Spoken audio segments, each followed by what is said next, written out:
Hola, doctorcitos, ¿cómo están? Buen día. Les llamo lista, por favor, para iniciar nuestra clase, así que atentos.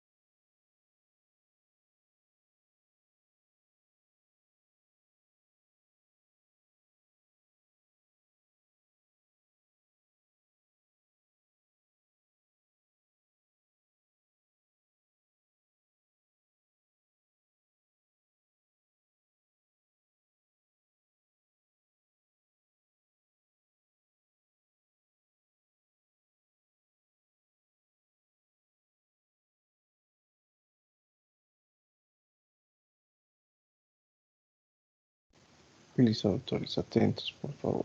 Con ustedes nos hemos quedado en qué parte. Hemos realizado la descripción de síndrome coronario agudo, ¿no? En la última clase.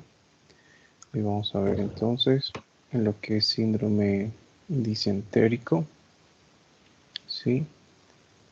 Y realizamos posteriormente el estudio de obstrucción intestinal. Almonacid, Presente, doctor. Alves, Presente, doctor. Arispe, Presente, doctor. Callares, Talleres presente. Castillo, que no viene, de Moraes, Aquí, doctor. Espinosa, Presente, doctor. Flores Mamani, Presente, doctor. Flores Quispe, Presente, doctor. González, Presente, doctor. Guzmán. Presente, doctor. Primero es Guzmán, Bello, Zunilda, Klein,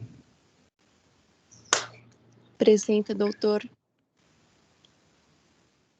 Nacarino, Presente, doctor. Nava, Presente, doc. Obando, Presente, doctor. Ocampo, Presente, doctor. Párraga, Presente, doctor. Pereira, Presente, doctor. Rojas, Presente, Rojas, Doc. Román, Presente, doctor. Santibáñez, Presente, Doc. Solís, Torrico, Presente, doctor. Urra. No está. Vargas, Presente, doctor. Victoriano, Presente, doctor. Guzmán, Presente, doctor. Averanga, Presente, doctor. Arias, Presente. Cadena, Presente, doctor. Uruchi, Presente, doctor. Ortega Presente, doctor. y nadie más. ¿Alguien que se haya conectado recién? Ninguno. Listo. Espérenme, por favor. Vamos a ver cuántos estudiantes son para enviar el reporte, ¿sí?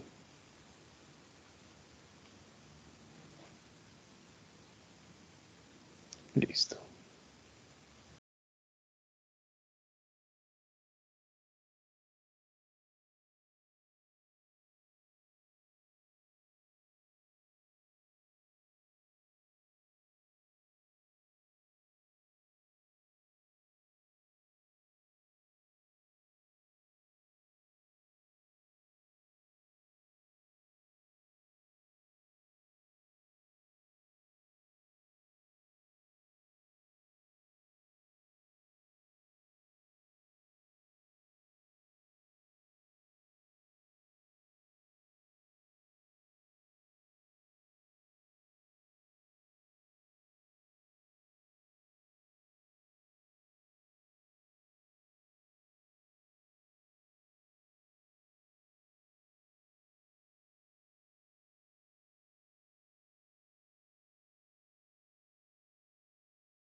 Listo, doctores.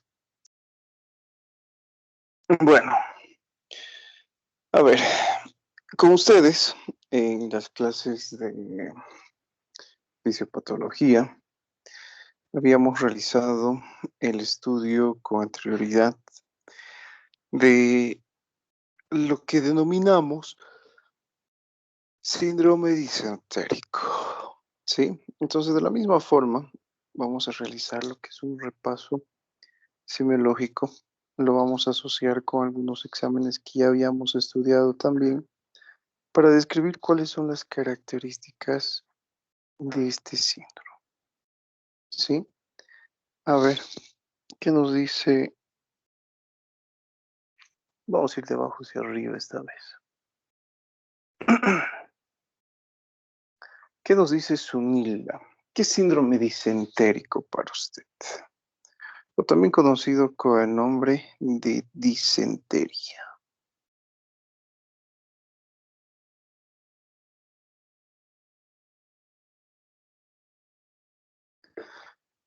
Estamos esperando, Sunilda. Este creo que síndrome disentérico, yo creo que lo refiero a diarrea, ¿no? O sea, una inflamación que se da en los intestinos y esto va a una diarrea, creo que sí, con sangre. Y esto, la disentería pasa por la shigella.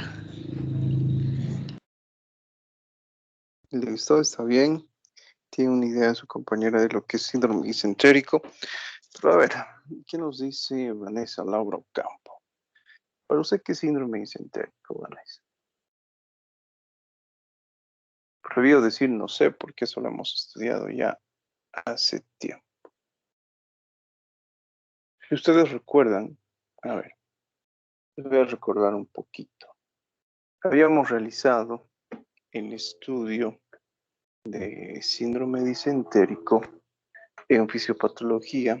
Hemos estudiado las denominadas enterocolitis infecciosas y cuando hemos realizado el estudio de enfermedad inflamatoria intestinal, ¿sí? Les había mencionado en aquel entonces que íbamos a tocar en semiología el mismo tema o los mismos temas y que, bueno, en este caso, cuando hablamos de síndrome disentérico, todas estas patologías que hemos estudiado tenían algo en común y realizar el diagnóstico diferencial entre ellas podía parecernos hasta cierto punto hasta complejo. Entonces les había mencionado, ¿no? Cuando ustedes quieren establecer el diagnóstico de colitis ulcerosa, enfermedad de Crohn, infección por protozoarios, infección por bacterias, necesariamente tenemos que realizar lo que es este tipo de exámenes complementarios de manera inicial. Una vez que a través de estos exámenes complementarios descartamos procesos infecciosos, recién podemos sospechar en patologías autoinmunes, les había mencionado. A ver, ¿qué nos dice Sofía Poletti Victoriano? ¿Qué síndrome disentérico?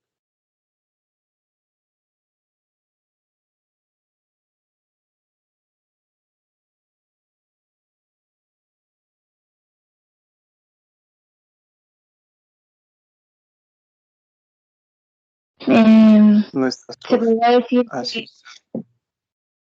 Eh, los intestinos cuando se encuentran inflamados, como me dijo mi compañera, por una bacteria, en este caso la Shigella, y provoca diarrea en el paciente. A ver, ¿qué nos dice Sebastián Nacarino? Solamente diarrea. O sea, si ustedes tienen diarrea, yo hablo de qué? ¿De síndrome disentérico?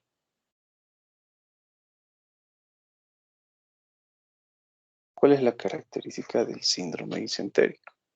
Saben lo que es un síndrome ya, ¿no? Es un conjunto de enfermedades. A ver, razonen un poquito. Todas estas enfermedades que acabo de mencionarles, enfermedad de Crohn, colitis ulcerosa, procesos infecciosos por bacterias, por parásitos, entomoebis lítica, salmonella, shigella, Escherichia coli, etc., son capaces de producir disentería. Pero, ¿cuál es la característica de la disentería? ¿Por qué yo la denomino así? ¿Por qué no la denomino, por ejemplo, enfermedad diarreica aguda? En el paciente pediátrico existe este diagnóstico, enfermedad diarreica aguda, con deshidratación o sin deshidratación. ¿Sí? Y existe este otro diagnóstico, disentería. Entonces, ¿cuál será la diferencia? A ver, doctores, ¿qué piensan? ¿Qué es ¿Qué diarrea opinan? sanguinolenta? ¿Cómo? La Listo, lo que menciona su compañera, ¿no? Cuando nosotros hablamos de disentería, entonces, doctores, se caracteriza en este caso porque el paciente presenta diarrea con sangre, con moco, con pus, asociado a lo que es pujo y tenesmo. ¿Listo? Les pongo el siguiente ejemplo. Miren, algo que hacen los pediatras y que ustedes van a ver con frecuencia dentro de la rotación de esta materia. Los pediatras, por ejemplo, ven un niño que presenta diarrea con sangre, con moco, pus, disentería. Es así de simple el diagnóstico. ¿Sí? Listo. Allí termina el diagnóstico, disentería. ¿Cuáles son las causas? En eso ya cometen los pediatras muchos errores. Por ejemplo, lo que solicitan, bueno, no solicitan nada en realidad. A través del examen semiológico y a través de los datos que aporta la madre o el padre, por ejemplo, diarrea con sangre, moco y pus, disentería. Excelente, se llevan bien. Pero muchos cometen el error de tratar este tipo de pacientes como si la causa solamente a esta edad fuera la entomobistolítica. Entonces le dan al paciente antiparasitarios de amplio espectro. Cuando la causa puede ser salmonela, cuando la causa puede ser shigella o puede ser Escherichia coli. Especialmente en nuestro medio, ¿no? Que ustedes han visto que hay niños que tienen un mes de nacido, 2 meses, 3 meses, etcétera, que la mamá, por ejemplo, está en la calle, le compra Chicolac, le compra Pilfrut o le compra cualquier alimento líquido en este envase de plástico en bolsita y le da. No sabemos qué tipo de contaminantes tienen, ¿no? Este tipo de envases. Entonces, si ustedes se dan cuenta, doctores, ¿sí? No cometan ese error. Siempre traten de determinar cuál es la causa. Ahora, lo que les estoy diciendo obviamente no sucede siempre, ¿no? Yo por lo menos los pediatras que he llegado a conocer hacían esto. Algún que otro pediatra nuevo que había llegado recién del exterior, que había terminado recién la especialidad, realizaba una serie de exámenes para determinar cuál era la causa y realizar lo que es un tratamiento oportuno. En cambio, el médico viejo, especialmente aquel que, bueno, se forma en la universidad pública, ustedes saben, ¿no? Cómo son los de las universidades públicas, especialmente los docentes viejos, por su experiencia saben que el agente etiológico más frecuente es un parásito. Entonces le dan tratamiento empírico y resulta que el paciente está por varias semanas con este tipo de alteración. ¿Sí? Todo evoluciona, ¿no? Hasta la medicina. Antes les había mencionado, si bien estaba recomendado el tratamiento empírico en muchas situaciones y actualmente lo sigue estando, lo mejor es estar seguros de qué tipo de agente etiológico es el que produce la enfermedad. Entonces, si ustedes se dan cuenta, el diagnóstico de disentería, doctores, es simple. No hay dónde perderse. Diarrea con sangre, mucopus, pujo y tenesmo. Ustedes recuerden qué es lo que les había mencionado en nuestras clases de fisiopatología. Cuando hablamos de síndrome disentérico, engloba una serie de enfermedades. Entre estas las que ustedes han mencionado, las alteraciones bacterianas, las alteraciones parasitarias, y también existen otras causas, ¿no? Los abscesos, por ejemplo, rectales, la enfermedad de Crohn y la colitis ulcerosa. Como el paciente sangra, entonces también forma parte de lo que es síndrome disentérico. ¿Sí? ¿Qué es lo que nosotros teníamos que solicitar en estos pacientes, doctores, para realizar lo que es un diagnóstico diferencial de manera adecuada? Los exámenes de laboratorio acá son importantes. Pregunta, a ver, lo que les he preguntado en fisiopatología, ya que nuestro examen es el día jueves, ¿no? La siguiente semana. A ver, doctores, ¿qué es lo que hemos aprendido? Supongamos que nosotros tenemos un paciente adulto, en este caso, de 30 años, que presenta deposiciones con sangre, moco, pus asociado a pujo y tenesmo.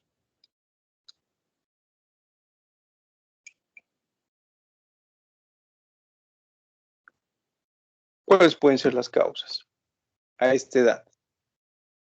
O una enterocolitis infecciosa, ¿sí? O una enfermedad inflamatoria intestinal. ¿Qué es lo más frecuente entre estas dos, doctores? ¿Los procesos infecciosos o los procesos autoinmunes? Infecciosos, doctor. Los procesos infecciosos, listo. ¿Cómo nosotros descartamos o confirmamos que el paciente está presentando este tipo de alteración debido a un proceso infeccioso? ¿Qué es lo que solicitarían ustedes? Un coproparasitológico. Listo. Lo que nosotros solicitamos entonces en este tipo de pacientes es un copro parasitológico. ¿Sí? Solicitamos en este tipo de pacientes lo que es un copro cultivo. ¿Qué más solicitaríamos? Bueno, a través de lo que es el examen coproparasitológico y el coprocultivo, lo que nosotros encontramos en este tipo de alteración, por ejemplo, son características típicas. ¿Sí? Por ejemplo, en un coprocultivo encontraremos lo que es una leucocitosis con predominio, por ejemplo, de polimorfonucleares. En un coproparasitológico se realiza o se evidencia en este caso de forma directa a través de la visualización cuál es el parásito que está produciendo este tipo de alteración, y el que lo hace es la entomoebistolítica. Ahora, si ustedes recuerdan lo que habíamos hablado en aquella ocasión, ¿por qué el paciente sangra? Debido al proceso inflamatorio, debido a la erosión y debido a la formación de lesiones ulcerosas. Entonces, acá comparamos estos dos aspectos que ustedes acaban de mencionar. En una alteración bacteriana, ¿sí? Vamos a encontrar, por ejemplo, lo que es la presencia de úlceras, pero la característica de estas úlceras son que se encuentran rodeadas por un halo rojo y coalescen entre sí. ¿Qué quiere decir eso? Que se unen entre sí y forman lo que es un defecto mucho más grande. Esa es la característica de una alteración bacteriana y tiene base sucia. Cuando nosotros hablamos, por ejemplo, de lo que es una alteración parasitaria, estas, por ejemplo, son aisladas, no coalescen entre sí. Y si vamos un poquito más adelante, ya adelantándonos a otros exámenes complementarios, como por ejemplo la rectosimoidoscopía, recuerden lo que habíamos hablado en aquella ocasión, ¿no? Tenemos lo que es el intestino. ¿Y qué es lo que sucede, por ejemplo, en una alteración bacteriana? Existe lo que es inflamación. Y esa inflamación origina en el paciente lo que son úlceras. ¿Sí? Pero ¿qué es lo que sucede, si ustedes recuerdan, en una alteración de tipo bacteriano? parasitario, en este caso por entomoebistolítica. Teníamos una forma, ¿no? Que era la forma infectante, que era el quiste, y teníamos la forma infecciosa, que era el trofozoito. ¿Qué es lo que sucede, por ejemplo, en este caso? El paciente consume alimentos contaminados y el quiste tiende a ubicarse por debajo de la capa mucosa del intestino. ¿Sí? Y posteriormente, ¿qué es lo que sucedía con este huevito? Eclosionaba, les había mencionado. Es decir, se abría. Y al momento de abrirse, bueno, se liberaba el trofozoito hacia el lumen intestinal y formaba un tipo de alteración, si ustedes recuerdan, que se denominaba la lesión en cuello de botella o en botón de ojal. Bueno, eso nosotros lo podemos encontrar cuando el paciente es sometido a este estudio complementario, que es mucho más especializado. Algo que les había mencionado, ¿no? En este tipo de alteración parasitaria, como el paciente tiene esa lesión, tenemos las lesiones ulcerosas, pero por debajo se encuentra una lesión que es sumamente grande. Entonces, cuando el cirujano, por ejemplo, toma la biopsia y necesita tomar la biopsia porque requiere hacer el diagnóstico diferencial con otras causas, toma la biopsia, por ejemplo, de esta lesión pequeñita y resulta que por debajo se encuentra con una lesión que es mucho más grande. ¿Sí? Entonces, algo, por favor, que espero que no se olviden, es lo que ya habíamos mencionado con anterioridad. En un paciente pediátrico, perdón, no hay donde perderse. En un paciente pediátrico, o la causa es bacteriana o la causa es parasitaria. ¿Sí? Así de simple. O bacteriano o parasitario. En un paciente adulto, o la causa es infecciosa, parasitaria, bacteriana, o enfermedad de Crohn, colitis ulcerosa. ¿Sí? Entonces, ¿qué es lo que nosotros hacemos en un paciente adulto? En un paciente adulto solicitamos prácticamente lo mismo, lo que es un copro parasitológico, ¿sí? Y un coprocultivo. La característica del copro parasitológico, doctores, es que este tiene que ser un examen seriado. ¿Eso qué quiere decir? Por 3 días consecutivos, a 5 días consecutivos. Recuerden que este parásito se alberga dentro del intestino. Entonces, cuando el paciente elimina sus heces, muchas veces no se evidencia el parásito en la materia fecal. Por eso tiene que ser seriado todos los días. ¿Sí? Algo que nosotros tenemos que solicitar, les había mencionado, también es algunas pruebas de sangre.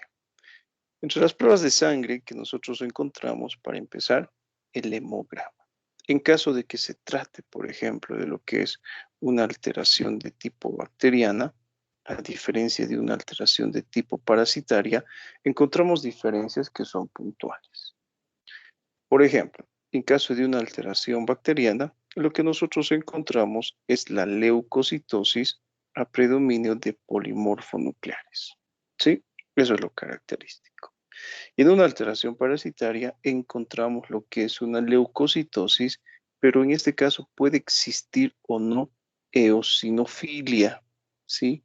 Puede existir o no. Existe en caso de que la enfermedad, en este caso, esté produciendo trofozoitos. Pero en caso, por ejemplo, de que la patología haya producido, vamos a decir, solamente la invasión a través del quiste, muchas veces no encontramos nada. ¿Sí? Ahora, para empezar un hemograma, ¿qué más podríamos solicitar en estos pacientes? Y hemos solicitado lo que es un coprocultivo y hemos solicitado lo que es un coproparasitológico.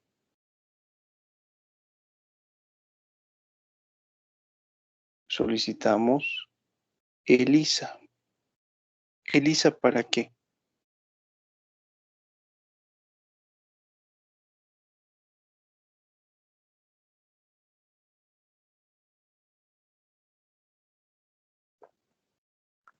creo que les voy a dar los temas por avanzados. Así descansamos de una vez. ¿ELISA para qué? Para entomoebistolítica. ¿Sí?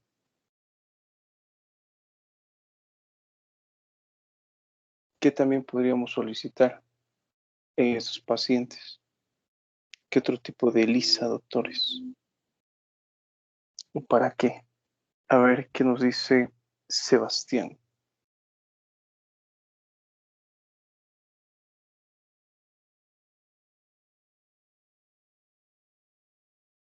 Mm,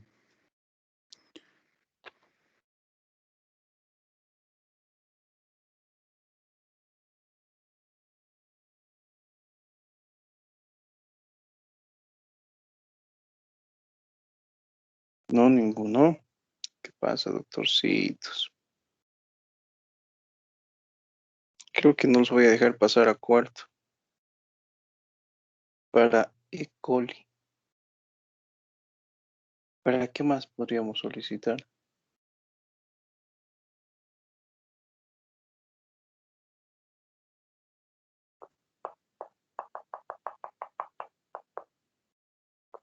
¿Qué más podríamos solicitar? Sandra Almonacid. Una colonoscopia, doctor, o una No, rectosigmoidoscopia. Estamos en prueba de ELISA, primeramente. Ya hemos pedido ELISA para entomoebistolítica, ELISA para Escherichia coli. ¿Qué más? Para Shigella, doctor. Ya puede ser Shigella, Salmonella. ¿Qué más? Para Clostridium difficile. Mm, También podría ser, sí. ¿Qué más? Hay algo que nos estamos olvidando. ¿Cuál es el agente etiológico que a nivel gástrico produce úlceras con mayor frecuencia? El Helicobacter pylori. Helicobacter pylori. ¿Sí? Entonces también solicitamos para esto. Ahora, pregunta. No es una alteración intestinal. ¿Sí? Cuando nosotros hablamos de disentería, la alteración es netamente intestinal. Pero ¿por qué solicitamos ELISA para H. pylori? Lo que ustedes han mencionado está bien. Solicitamos lo que es ELISA para entomoebistolítica, ELISA para Escherichia coli, para Salmonella, para Shigella. Solicitamos ELISA para entomoebistolítica, etc. Está bien, ¿sí? Si todos estos exámenes dan negativos, doctores, en un paciente adulto, ¿sí? Nosotros recién podemos sospechar en una enfermedad autoinmune, enfermedad de Crohn o colitis ulcerosa, ¿sí?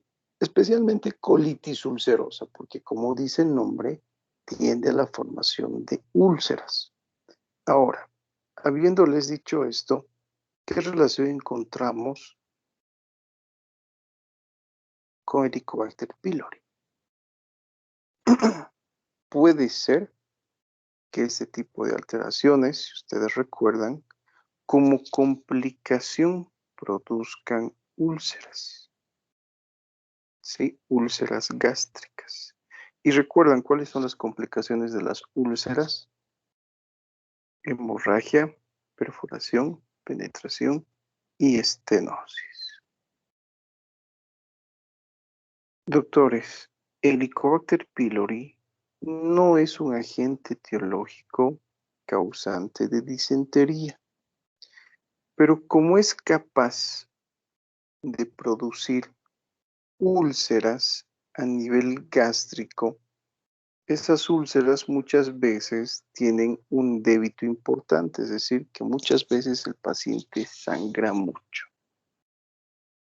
Y esa sangre se dirige hacia lo que es el intestino. ¿Y qué es lo que sucede con el paciente? En este caso presenta, por ejemplo, lo que es deposiciones con sangre. Diarreicas no, cómoco no, compus no, asociado a pujo y tenesmo tampoco, pero puede ser confundir a un médico con poca experiencia. Entonces tenemos que diferenciar también este tipo de alteraciones. Si estos exámenes dan negativos, recuerden, recién nosotros sospechamos en colitis ulcerosa o enfermedad de Crohn. ¿Sí? Más en una colitis ulcerosa que en una enfermedad de Crohn. ¿Por qué? Por las características de la lesión. La colitis ulcerosa, como el nombre nos dice, se caracteriza por presentar lesiones ulcerosas, que tienen las mismas complicaciones: hemorragia, perforación, penetración y estenosis. La enfermedad de Crohn, si ustedes recuerdan, no presenta lesiones ulcerosas. Se caracteriza por presentar ¿qué tipo de lesiones? Granulomatosas. Eso es lo característico. ¿Sí?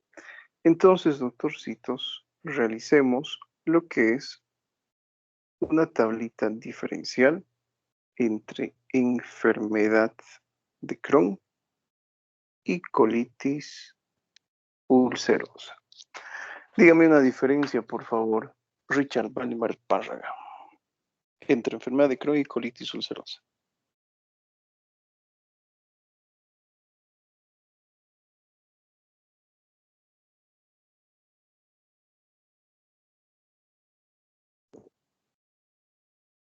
Entonces, Richardito no está. A ver, Pamela, adelante.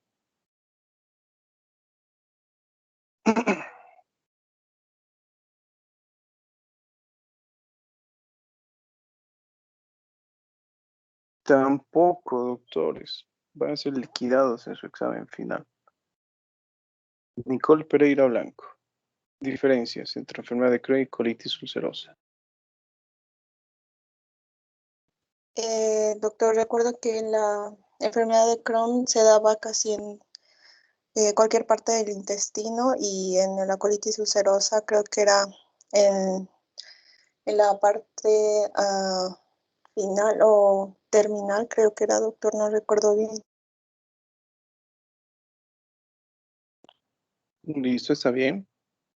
Cuando hablamos de la enfermedad de Crohn, la primera diferencia que yo les he puesto es una alteración granulomatosa. La colitis ulcerosa, como dice el nombre, ulcerosa. Otra diferencia que su compañera ha encontrado en este caso es la ubicación. La enfermedad de Crohn es capaz de afectar a todo el sistema digestivo, desde boca hasta el ano, ¿sí? Pero tiene predilección principal, podríamos decir, por ilion. Eso es lo característico, ¿sí? Por ilion. Y la colitis ulcerosa tiene predilección por, el nombre donde dice, ¿no? Colitis. Colon. Por colon, pues, doctores. ¿Sí? Listo. ¿Cuál es la característica de la lesión de la enfermedad de Crohn? Como afecta, les he mencionado, prácticamente toda la estructura gastrointestinal, las lesiones son intercaladas en estos individuos. Y en un paciente con colitis, ¿cómo será? Continuas. Las lesiones son continuas, ¿verdad? Entonces, si ustedes se dan cuenta, doctorcitos, sí, esas son las características que nosotros encontramos, pero tenemos más características. A ver, ¿qué nos dice Nandi? Otras características.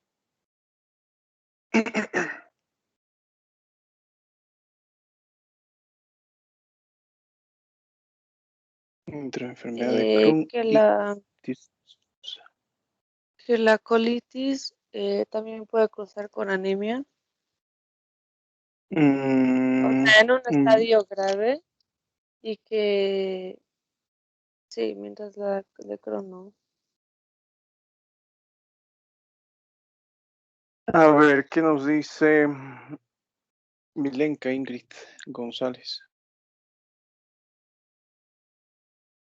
Bueno, en la enfermedad de Crohn se puede presentar la mala absorción y el dolor abdominal. En cambio, en colitis ulcerosa no se presenta la mala absorción y el dolor abdominal no suele ser frecuente. Otra característica, a ver, la diarrea en ambas es frecuente. La hemorragia rectal, ¿en cuál será común? Hemorragia rectal, a ver. En la colitis. En la colitis. Cuando hablamos de fístulas, habíamos hablado de fístulas, estenosis, abscesos perianales, y les había mencionado, si ustedes ven alguna vez a un paciente que presenta la formación de abscesos a nivel perianal, no se conformen con realizar el diagnóstico de absceso en región perianal.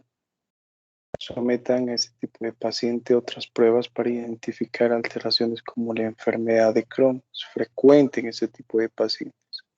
Cuando hablamos del desarrollo de cáncer, es más frecuente en qué tipo de individuos, colitis o enfermedad de Crohn. Colitis. En la colitis, ¿no? Entonces, bueno, nótese que existen diferencias que son muy marcadas cuando hablamos de enfermedad de Crohn y colitis ulcerosa. Sin embargo, algo que les había mencionado en clases pasadas, en otras clases de fisiopatología, es que tenemos que solicitar en estos pacientes un examen. Clínicamente se parece. ¿Cuál era el mejor examen? La rectosigmoidoscopia. ¿Sí? Era lo mejor. Y en este caso nosotros podíamos observar aquellas características que les había mencionado, pero para establecer el diagnóstico de forma precisa, el estudio histopatológico, ¿no? Lo que es la biopsia, se toma lo que es la muestra de tejido, se somete al estudio correspondiente y esto es lo que nos indica si nuestro paciente presenta alguna de estas alteraciones. ¿Sí? Sin embargo, recuerden lo que hemos hablado de colitis ulcerosa.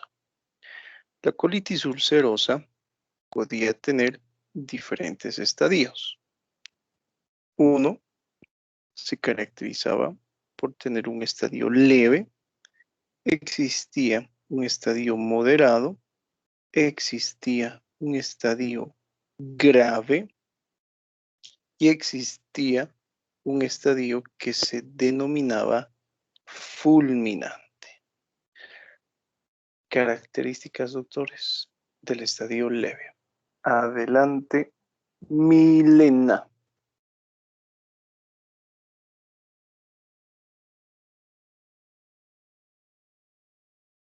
Doutor, em leve poderia haver eritema?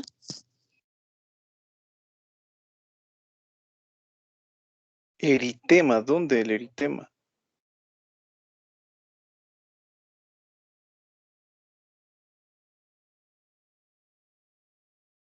Doutor, perdão, em la leve menos de 4 deposiciones por día? En la leve, menos de 4 deposiciones por día. ¿Sí? ¿Qué más? Esa es una característica. ¿Sí? Lo vamos a anotar acá. Menos de 4 deposiciones. ¿Qué más? No hay fiebre. En este caso, otro dato importante que nosotros tomamos es la velocidad de eritrosedimentación o la velocidad de sedimentación globular. ¿Qué es lo que sucede en este caso? Está normal, doctor. Menor a 30. En este caso está normal, ¿sí? Listo. Existen datos de toxicidad, su compañera nos estaba mencionando, no hay fiebre y este tipo de cosas. Vamos a tomar en cuenta lo que nos ha dicho González. No existen datos de toxicidad, no existe fiebre, no existe leucocitosis, no existe alteración del estado de conciencia, no existe hipotensión, no existe alteración de la respiración Y tomando en cuenta lo que su compañera González nos había mencionado, el dolor, por ejemplo, en este tipo de pacientes, muchas veces presentan ausencia de dolor, ¿sí? Una leve, por ejemplo, eso es lo característico. No existe lo que son estos datos clínicos que sugieren peritonismo. Signo de Bloomberg, por ejemplo, no existe. Datos que sugieran peritonitis, como el abdomen en tabla, la desaparición de los ruidos hidroaéreos, no están presentes en la ley. Hablamos de la moderada. ¿Cuál es la característica de la moderada?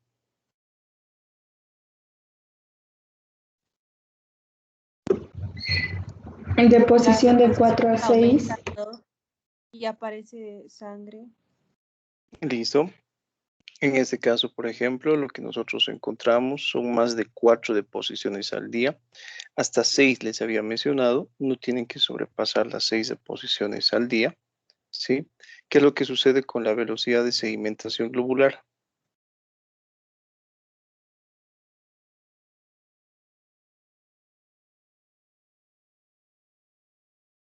Aumenta, doctor.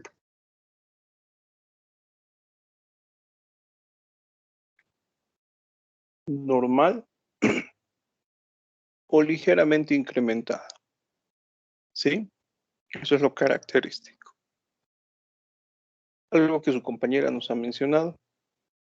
En la colitis leve puede existir o no sangre. En la colitis moderada, estas deposiciones ya son sanguinolentas, sí o sí. ¿Existen datos de toxicidad? Síntomas mínimos de toxicidad.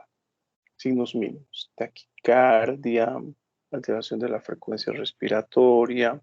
El paciente ya puede aquejarse o ya puede presentar dolor. ¿Sí? Cuando hablamos de la fase grave de este tipo de alteración, ¿cuál es la característica?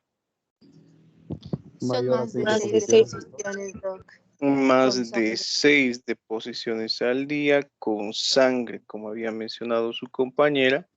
En este caso encontramos lo que es su incremento de la velocidad de sedimentación globular asociado a lo que son datos clínicos de toxicidad. ¿Sí? Listo. Y cuando hablamos de la variante fulminante, Más de 10 evacuaciones, doctor. en este caso lo que menciona su compañera, ¿no?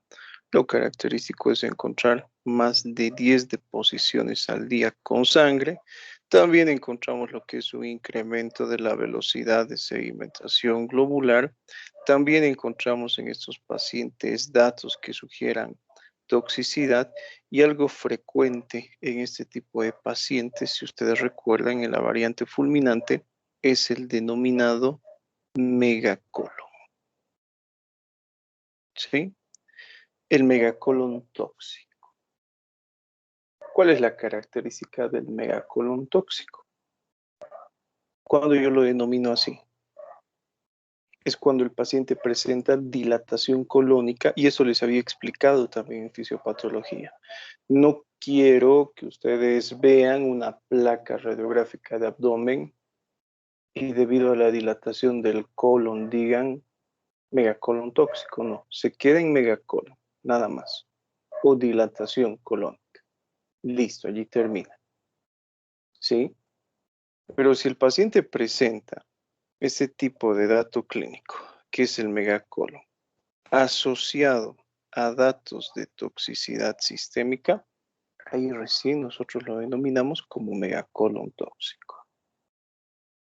Ahora, estamos hablando mucho de lo que son datos clínicos de toxicidad sistémica, sepsis.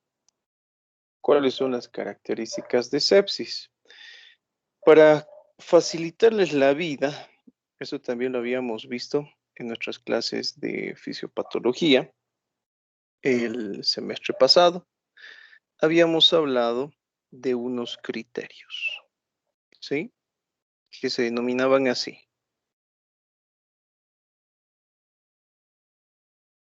¿Cuáles son las características de esos criterios?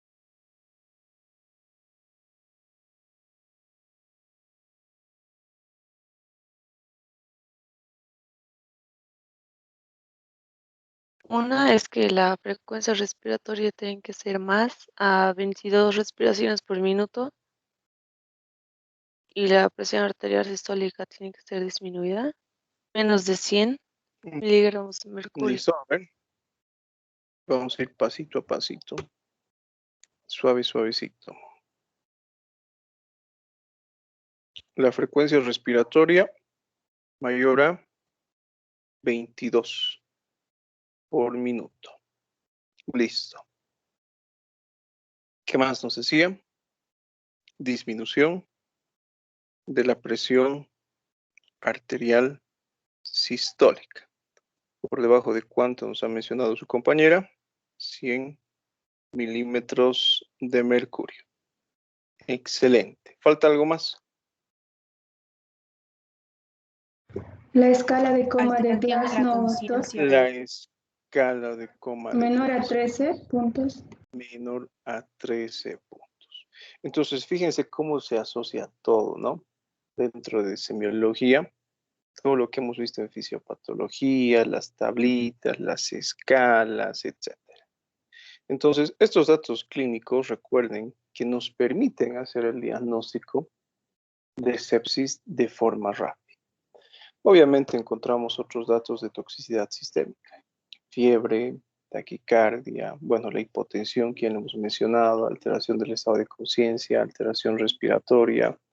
Encontramos peritonismo en el paciente, disminución de los ruidos hidroaéreos, por eso existe distensión colónica, por la acumulación de gases. Encontramos en el paciente el signo de Bloomberg positivo, etc. ¿Sí? Entonces tomemos en cuenta todo esto, por favor. Fíjense, hemos pasado de síndrome disentérico a hablar de colitis. ¿Listo? ¿Alguna pregunta que tengan hasta acá? No, doc.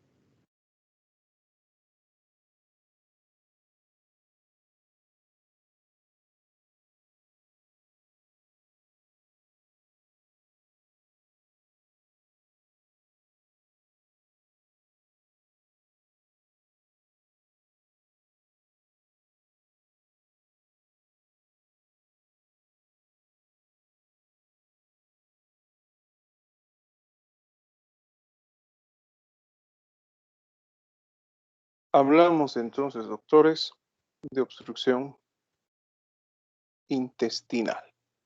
¿Sí? Cuando hablamos de obstrucción intestinal, para empezar, podríamos decir que las causas, bueno, son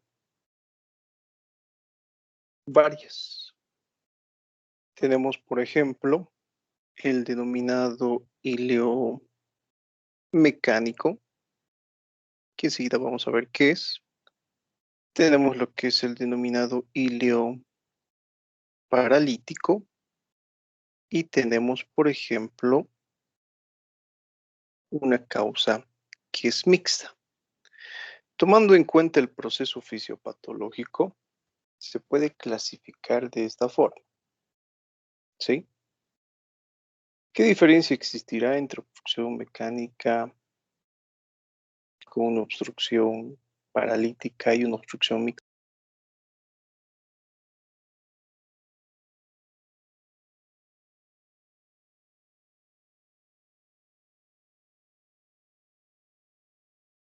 Bueno, En a el ver, paralítico, doctor, no hay. adelante, adelante. O sea, en el paralítico, con este paralítico, creo que hay silencio abdominal, ¿no? Y no hay dolor cólico. Bueno, esas son las manifestaciones, ¿no? Pero a ver, desde el punto de vista fisiopatológico, doctores, vamos a tomar en cuenta el siguiente ejemplo, ¿sí? Cuando nosotros hablamos de obstrucción intestinal, ustedes van a leer en sus libros de medicina interna que este término obstrucción intestinal se encuentra específicamente relacionado con lo que nosotros acabamos de mencionar, una obstrucción de tipo mecánico, ¿sí? Al hilo paralítico se le conoce como tal, como hilo paralítico. Pero el hilo paralítico es capaz de producir un proceso obstructivo intestinal. Entonces, ponemos el siguiente ejemplo. Cuando hablamos de una causa mecánica, lo característico es que exista un proceso obstructivo real. ¿Sí? Eso es lo característico. Ahora, cuando nosotros hablamos de lo que es una alteración paralítica, recuerden, esto lo hemos mencionado como hilo paralítico o adinámico. El paciente presenta heces en la estructura intestinal de forma normal, pero que estas no se eliminan porque existe lo que es una ausencia del peristaltismo. ¿Sí? Eso es lo característico. Las causas de ausencia de peristaltismo, doctores, ya habíamos hablado. Cuando el paciente es sometido a una cirugía, por la manipulación de vísceras, por el proceso anestésico, cuando el paciente consume algunos fármacos, por ejemplo, que inhiben la motilidad intestinal, etc. Vuelvo a repetirles. Cuando hablamos de obstrucción intestinal, hacemos referencia especialmente a la mecánica. Pero los libros de medicina interna nos dicen que la ausencia del peristaltismo, en este caso, hace que se acumule mayor cantidad de heces en una porción del intestino debido a la ausencia del peristaltismo propiamente dicho. ¿Sí? Y ese tipo de alteración es capaz de originar en mi paciente ese otro tipo de alteración, que es un proceso obstructivo mecánico. ¿Sí? Y cuando hablamos, por ejemplo, de un proceso mixto, ¿a qué se refiere esto? Lo que acabo de explicarles, que un hilo paralítico puede llevarme a lo que es un hilo mecánico y un hilo mecánico a la vez puede llevarme a lo que es un hilo paralítico. ¿Cómo explicamos esto? Yo creo que la parte que acabo de mencionarles, cómo es que el hilo paralítico lleva a un hilo mecánico, está bien explicada. ¿Listo? Algo importante, miren, que hace poquito nos ha sucedido en el hospital. Era un paciente que se encontraba en el posoperatorio, que tenía una pancreatitis. Bueno, el cirujano ya terminó su trabajo, entonces nosotros nos estábamos haciendo cargo de este paciente.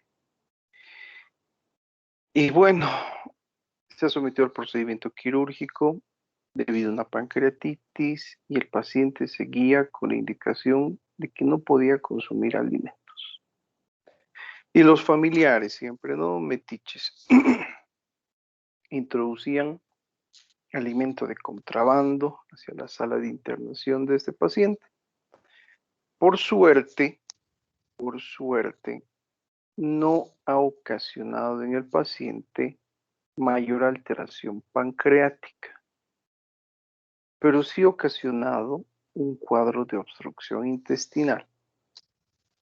Recuerden que tenemos diferentes tipos de dieta, ¿no? La dieta líquida, la dieta hídrica, etc. Eso lo hemos visto en fisiopatología. Y les había mencionado, el paciente, en este caso, cuando es sometido a un procedimiento quirúrgico, debe tener una dieta de progresión. ¿Sí? A ver, los voy a silenciar, sí, por favor. Hay alguien que está haciendo cosas extrañas en mí.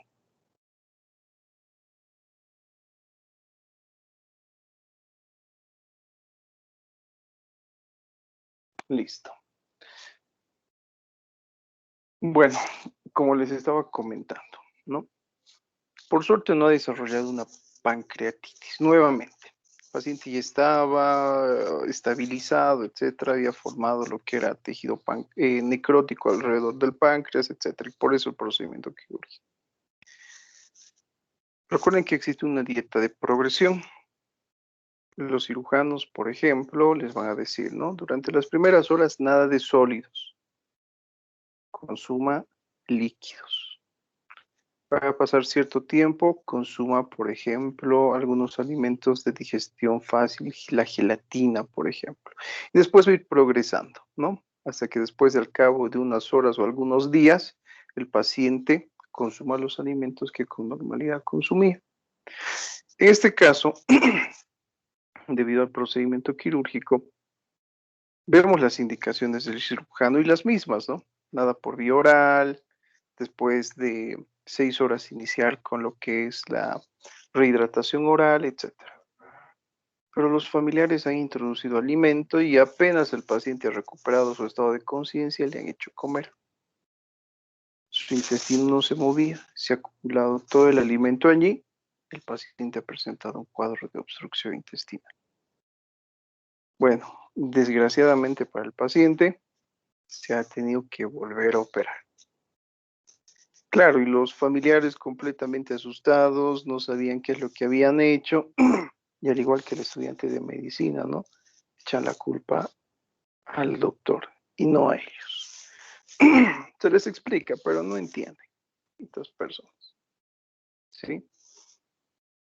Ese es un ejemplo de cómo una alteración paralítica lleva a una alteración mecánica.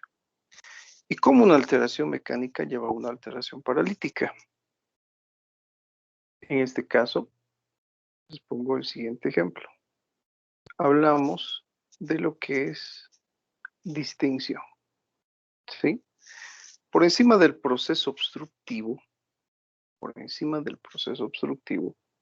a existir mayor acumulación de gases, agua y heces. Este es el proceso obstructivo. Por encima va a existir mayor acumulación. ¿Qué es lo que va a producir esa mayor acumulación? Va a producir que exista distensión de esta estructura. Si bien el intestino es una estructura que, bueno, está diseñada para almacenar alimentos, podríamos decir que en este caso el contenido excede el continente.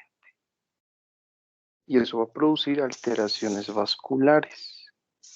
El paciente en estas zonas de compresión, bueno, ya les he dicho, comprime las estructuras vasculares. Y esto produce en el paciente isquemia y produce necrosis. ¿Cuál es el problema de esto? Más adelante vamos a ver. Se rompe lo que es la estructura intestinal y existe el vertido de heces hacia la cavidad peritoneal. ¿Sí? Pero debido a la isquemia y la necrosis, no existe lo que es la presencia de ruidos hidroaéreos. Porque esa estructura necrótica, esa estructura isquémica, es incapaz, en este caso, de contraerse de forma efectiva. ¿Sí? Así que tome en cuenta, por favor, ese tipo de clasificación. ¿Alguna pregunta acá, doctorcitos? ¿Ninguna? ¿Seguros? ¿Seguros, doctores? Sí, doc. A ver. Bueno. Hablamos entonces del proceso obstructivo mecánico, ¿no? ¿Qué es lo que nos interesa? La obstrucción mecánica. Bueno, cuando hablamos de obstrucción mecánica, doctores, ya sabemos qué es. Existe lo que es un proceso obstructivo real. ¿Sí? Eso es lo característico. Entonces, para que ustedes logren comprender de mejor manera cuáles son las manifestaciones semiológicas en estos pacientes, nosotros vamos a dividir al intestino en 3 porciones, tomando en cuenta el proceso obstructivo. Tenemos el lugar donde se encuentra la obstrucción. Tenemos una porción superior por donde se encuentra la obstrucción y tenemos una porción inferior de donde se encuentra el proceso obstructivo. ¿Listo? Recuerden que en la porción superior al proceso obstructivo va a existir acumulación de gases y acumulación de heces.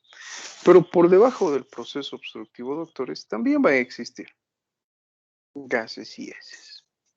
¿Sí? Primero hablemos de las causas. Las causas pueden ser varias. Podemos encontrar un fecaloma, que es una acumulación de heces que se encuentra en este caso impactada a nivel intestinal. Podemos encontrar, por ejemplo, como causa el vólvulo. ¿En qué consiste el vólvulo? Es cuando el intestino gira o rota sobre su propio eje. Entonces, al rotar sobre su propio eje, se obstruye. ¿Qué más? Podemos tener la presencia de cuerpos extraños, tumores. Por ejemplo, en ese tipo de pacientes podríamos encontrar como causa también las parasitosis.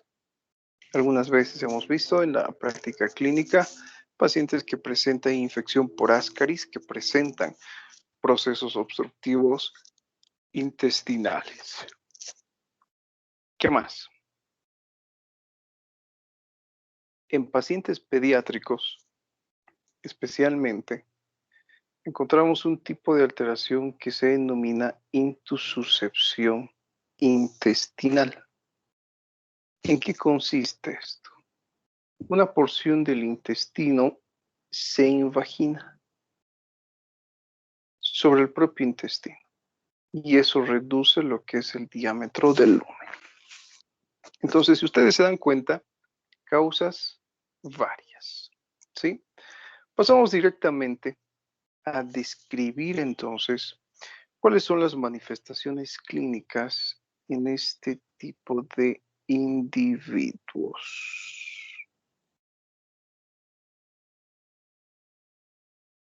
Manifestaciones clínicas, doctores.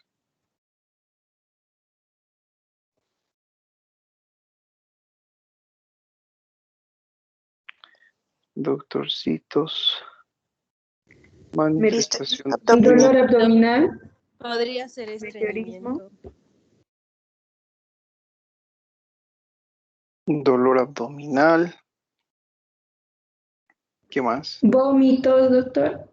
Estreñimiento. Vómitos, estreñimiento, listo, está bien, ¿no? Todo lo que ustedes han mencionado. Pero les comento que dentro de lo que es el estudio de la obstrucción intestinal, encontramos una tríada clínica, ¿sí? ¿Cuál es esa tríada clínica? El paciente presenta vómitos. Enseguida vamos a ver cuáles son las características de los vómitos. Son los denominados vómitos fecaloideos, ¿sí? Bueno, un punto. Segundo punto, el paciente presenta lo que es ausencia de las evacuaciones. En este caso no existe deposiciones. Y como tercer punto, encontramos en este tipo de pacientes lo que es distensión abdominal. ¿Sí? Triada típica de este tipo de pacientes. Ahora, lo característico, bueno, son los vómitos, que son de características fecaloideas. Las deposiciones no existen, pero pueden existir en fases iniciales. Y el problema de que existen fases iniciales es que muchas veces, en este caso,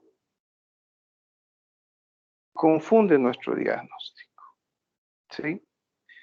Cuando hablamos de distensión abdominal, es debido al proceso obstructivo. Y la distensión, bueno, además de observar un abdomen prominente, globoso, etc., cursa con lo que es dolor.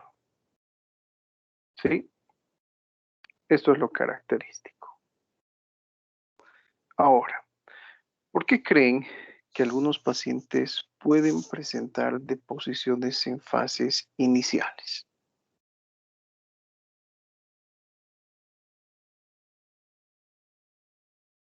¿Por qué?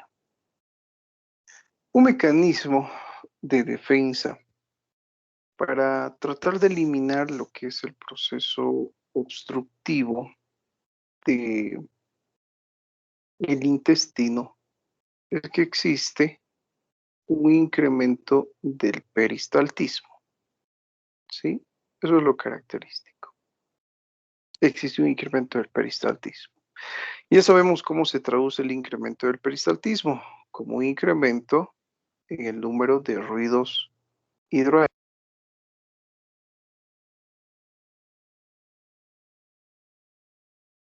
¿Qué más, doctores, encontramos en estos pacientes? Debido a esto, doctores, también no solo debido a la distensión, nosotros encontramos dolor, ¿sí? Pero estábamos hablando de por qué existen muchas veces deposiciones en fases iniciales. Ahora, ese incremento del peristaltismo, doctores, ¿qué es lo que produce? Otra vez volvemos a esta figurita, ¿sí? Tenemos lo que es el proceso obstructivo en sí. Tenemos algunas características por debajo del proceso obstructivo y algunas alteraciones que se producen por el proceso, encima del proceso obstructivo.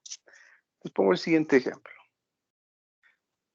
¿Qué es lo que sucede por encima del proceso obstructivo y también por debajo? Por encima del proceso obstructivo y por debajo del proceso obstructivo, debido al incremento del peristaltismo, doctores, recuerden fisiopatología, existe lo que es una mayor migración de agua hacia el lumen intestinal, por encima y por debajo. Por encima, ¿qué es lo que va a originar esto? Que exista mayor acumulación de gases, mayor acumulación de heces, mayor acumulación de agua y por lo tanto una mayor distensión, ¿no? Lo que hace un momento les había explicado. ¿Sí? La distensión por encima del proceso obstructivo existe porque por debajo de esa distensión se encuentra el proceso obstructivo en sí. Entonces no va a existir lo que es un pasaje de heces de forma adecuada. Pero por debajo del proceso obstructivo no existe ningún tipo de obstrucción. No existe ningún tipo de obstáculo a la salida de las heces. Entonces el agua que se produce o que se almacena, en este caso al interior del lumen, pero por debajo del proceso obstructivo, va a originar en el paciente diarrea. ¿Sí? Y ese dato clínico nos puede confundir muchas veces en el diagnóstico. Va a llegar un momento donde el paciente va a eliminar todas sus deposiciones de la porción baja al proceso obstructivo y en ese caso ya no va a existir diarrea y vamos a encontrar la tríada que les he mencionado. ¿Sí? Entonces, doctores, a ver, piensen un poquito. ¿Qué tipo de manifestaciones clínicas nosotros podemos encontrar en un paciente con obstrucción intestinal basándonos en lo que les he mencionado? Vamos a hablar primeramente de la inspección. ¿Qué encontramos a la inspección? Distensión Distensión abdominal. abdominal. Abdomen globoso. Dice un abdomen globoso, distensión abdominal, etc.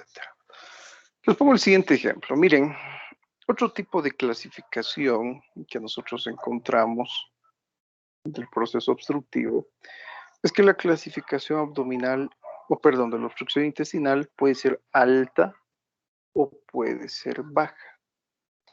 Entonces, las características de la configuración abdominal depende de dónde se encuentra el proceso obstructivo o depende de esa clasificación, si es alta o baja. Entonces, lo que nosotros encontramos es lo que ustedes han mencionado. Distensión abdominal. ¿Sí? Eso es lo característico. Distensión abdominal.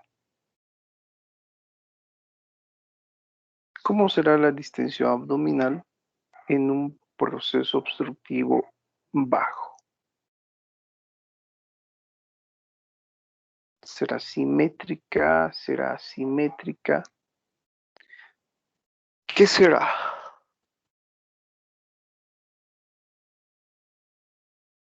¿Cómo será? Vamos a poner el siguiente ejemplo.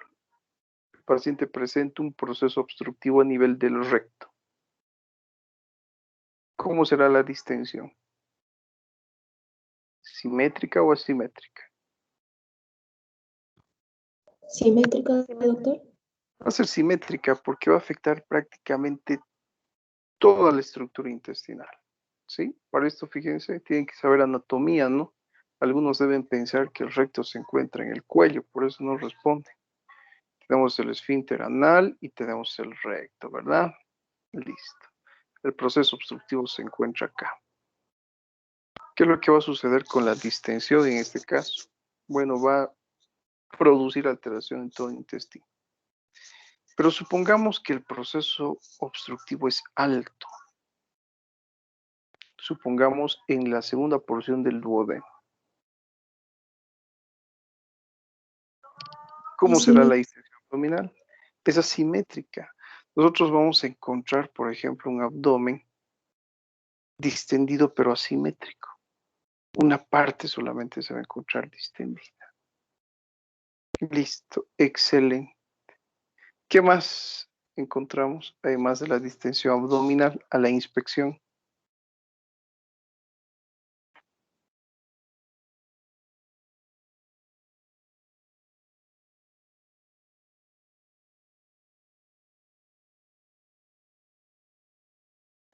Alteraciones en los ruidos hidroaéreos, doctor.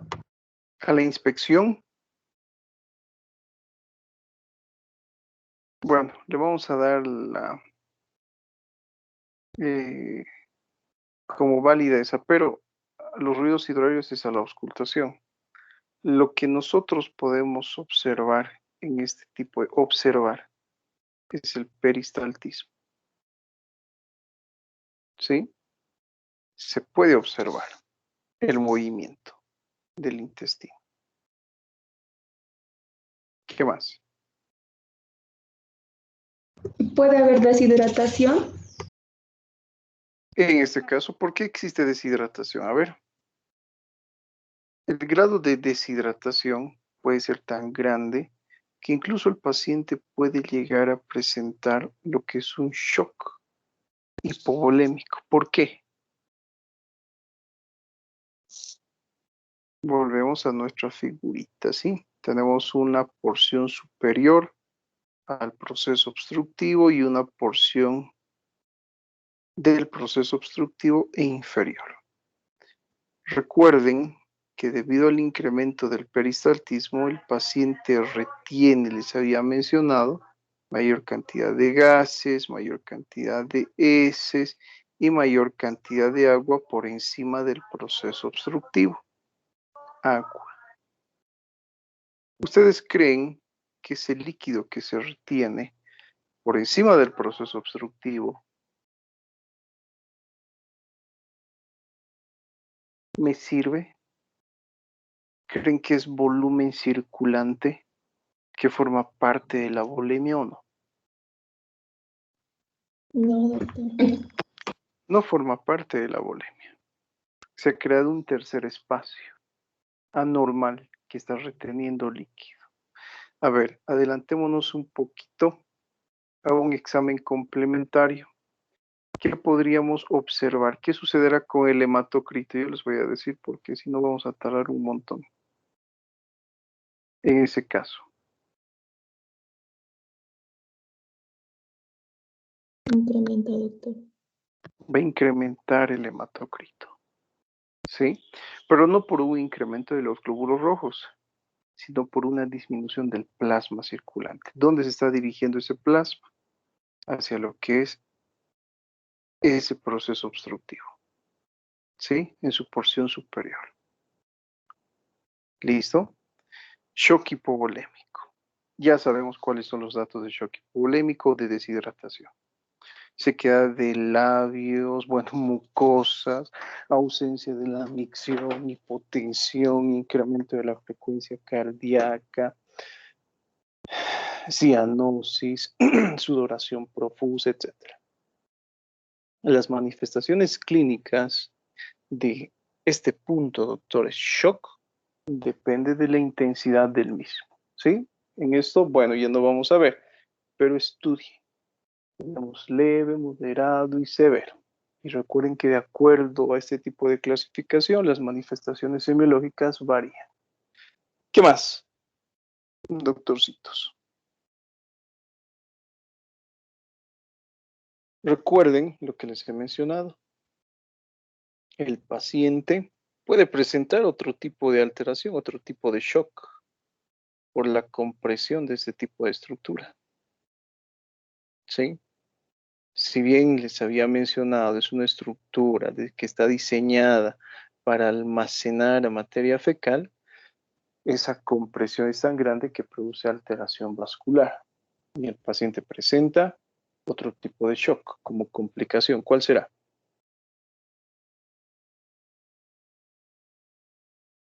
Distributivo. No.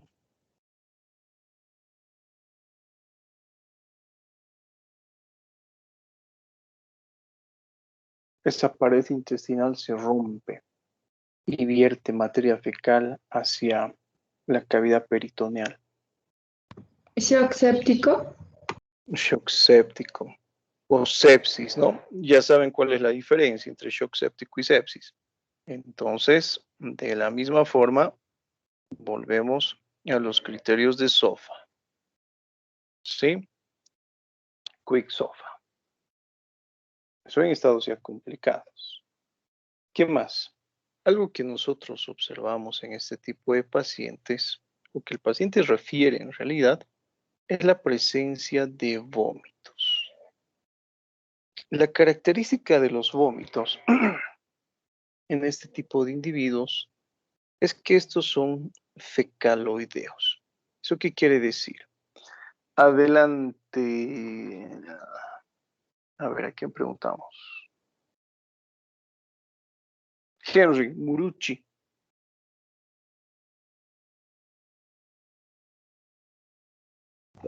Presenta un olor a heces, doctor. Fecaloideo. Olor Fecal. a heces. A ver, ¿qué nos dice Gastón?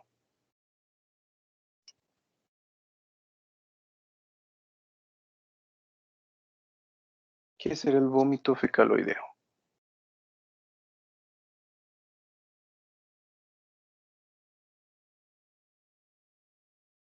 Nada. Cristian Flores.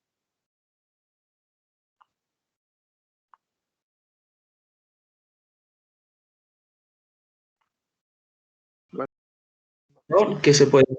O sea, las heces, doctor. O sea, en el vómito.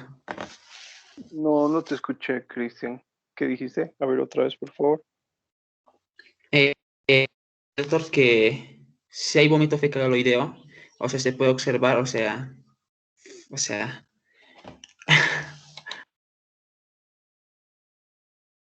Bueno, le he emocionado mi voz a Cristian. Se ha quedado sin palabras. A ver, Diego, adelante.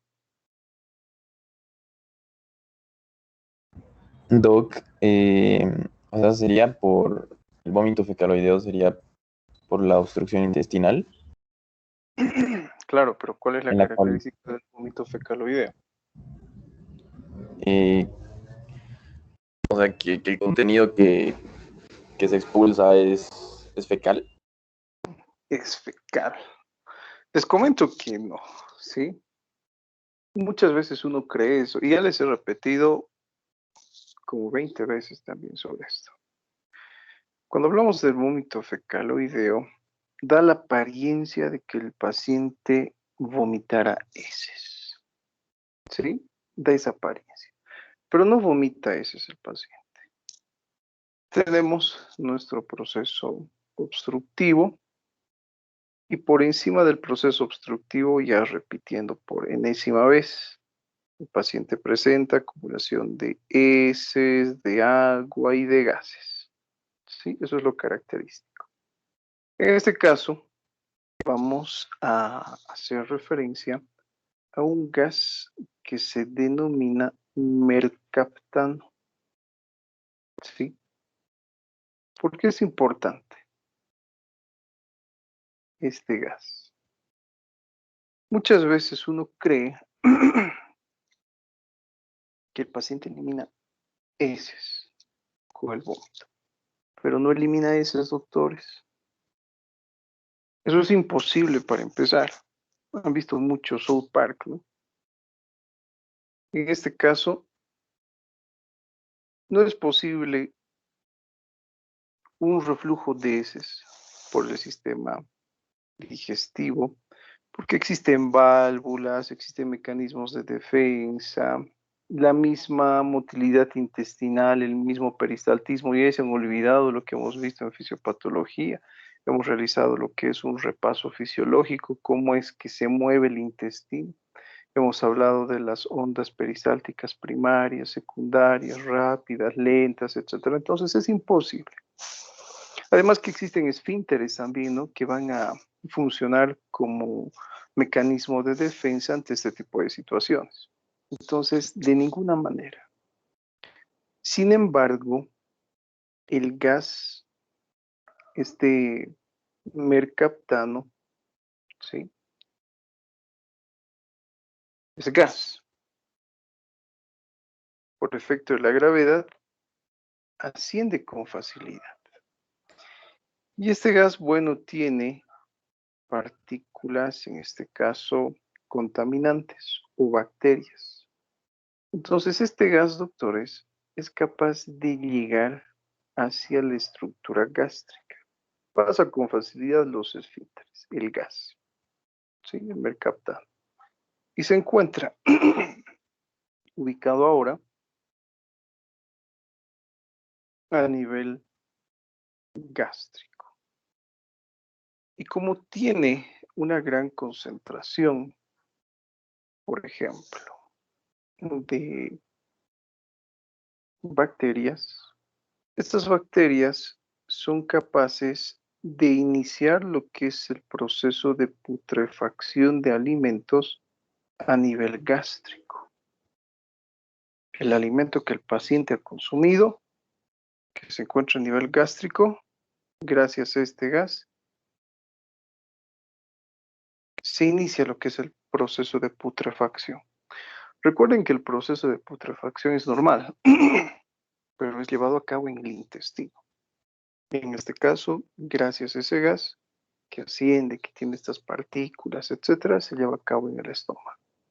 Y el paciente presenta el denominado vómito fecaloideo, que es similar a las heces, pero no son heces. Así que recuerden eso. ¿Sí? Fíjense tantas cosas que verá la inspección en este síndrome de obstrucción intestinal. ¿Sí? Bueno, a ver, tenemos 9 minutos más. Hablamos de la auscultación. ¿Qué es lo que auscultamos?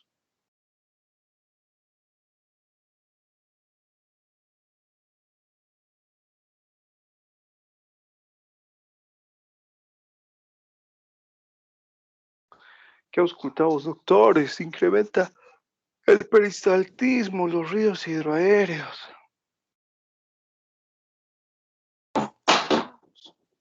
Por encima de la obstrucción, este choque de punta y por debajo silencio, creo. A ver, a ver.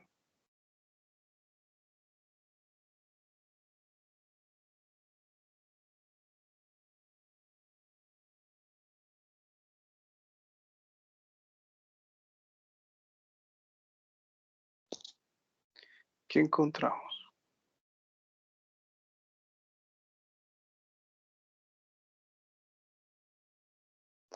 Si hubieran pasado clases presenciales, doctores, ahora hubieran estado, yo creo que colgados todos. Hemos mencionado que existe un incremento de los ruidos hidroaéreos.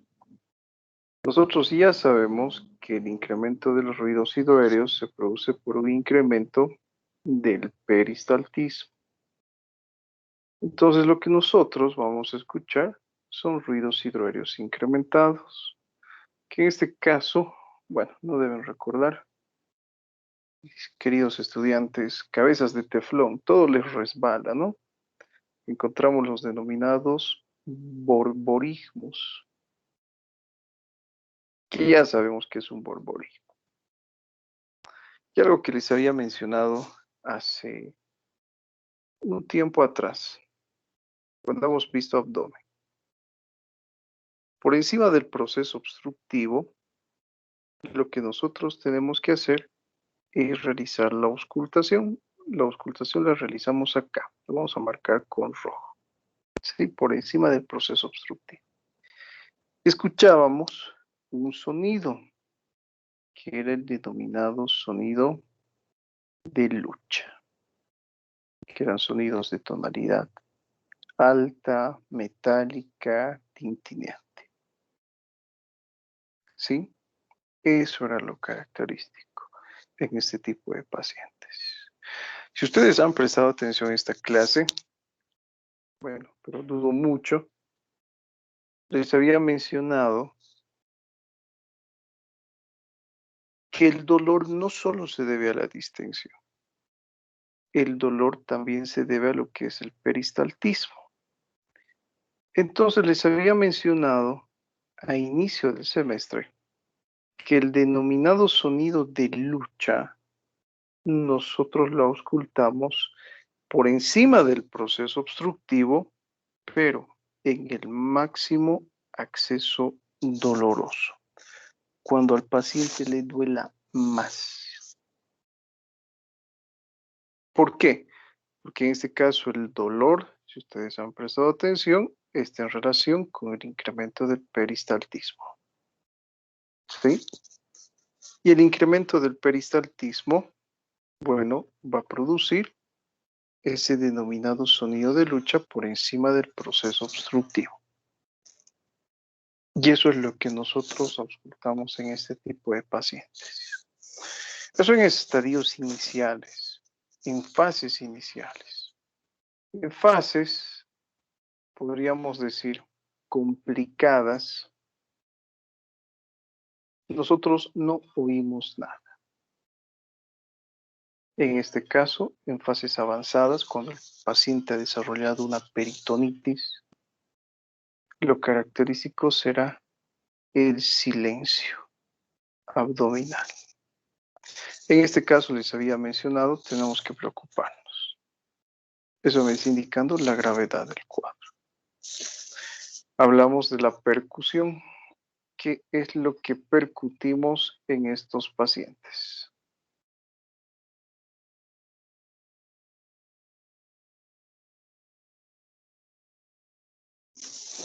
Percusión, doctores. Matidez hídrica. Meteorismo. Depende de dónde, ¿no? En este caso, nuevamente, en el lugar donde se encuentra el proceso obstructivo, vamos a percutir matidez. Por encima del proceso obstructivo, como se acumulan gases, heces y agua, podemos percutir lo que es una matidez hídrica o matidez intensa. Pero recuerden que también se acumula gases, ¿no? Debido a la obstrucción y existe distensión. Entonces, en este tipo de pacientes, también vamos a percutir ¿qué otro tipo de sonido? Timpanismo. Timpanismo. ¿Sí? El paciente, si ustedes se dan cuenta, con obstrucción intestinal, no va a permitir el paso no solo de agua, sino también de gases de una porción a otra. Entonces, esta porción, ¿sí? No presenta gas. ¿Sí? Pero bueno, sigue siendo una cavidad hueca. Entonces, en este caso, en este segmento, lo más característico será percutir sonoridad. Y a la palpación, dolor intenso a la palpación superficial, a la palpación profunda, el signo de Bloomberg positivo, por ejemplo, en este tipo de pacientes. Recuerden que el signo de Bloomberg, si bien es más característico de la peritonitis, en aquellos pacientes que presentan un proceso obstructivo intestinal asociado a lo que es la dilatación, por ejemplo, de las asas intestinales, encontramos este tipo de alteraciones. ¿Sí? Bueno, el mejor estudio, ¿cuál será? Complementario.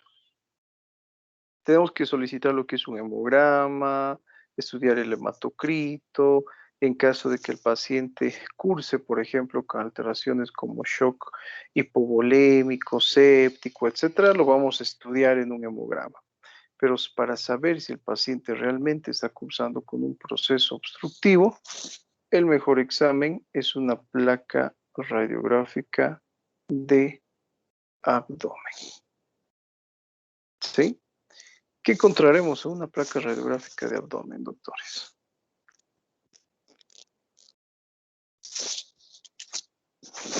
¿Qué creen que encontramos?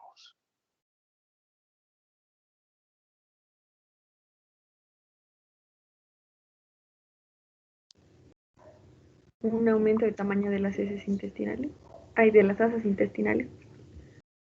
Listo. Hay una triada también. Sí, existe una triada. Esa triada clínica que les he mencionado, doctores, se denomina triada de Kritzman.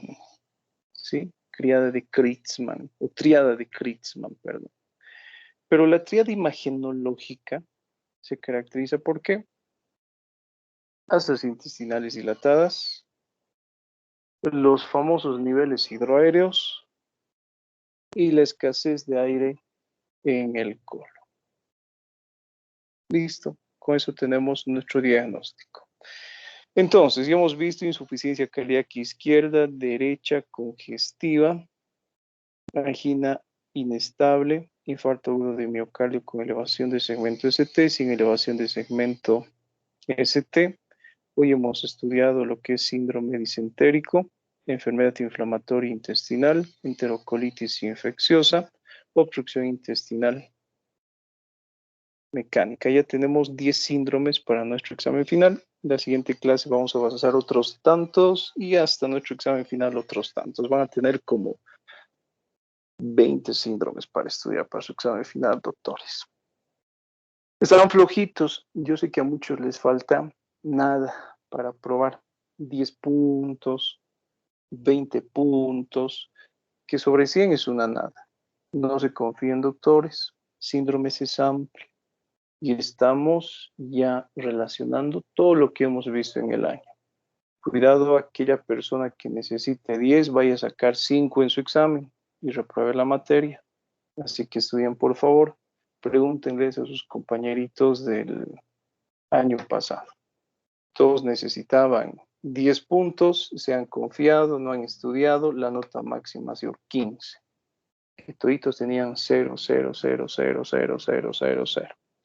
El escándalo que se ha armado en la universidad, ¿no? Ni modo, todos han tenido que repetir la materia. Así que este año que no suceda lo mismo, por favor. ¿Listo? Nos vemos, chicos. Que tengan un buen día. Chao, chao. Hasta luego, doctor. Hasta luego, doctor.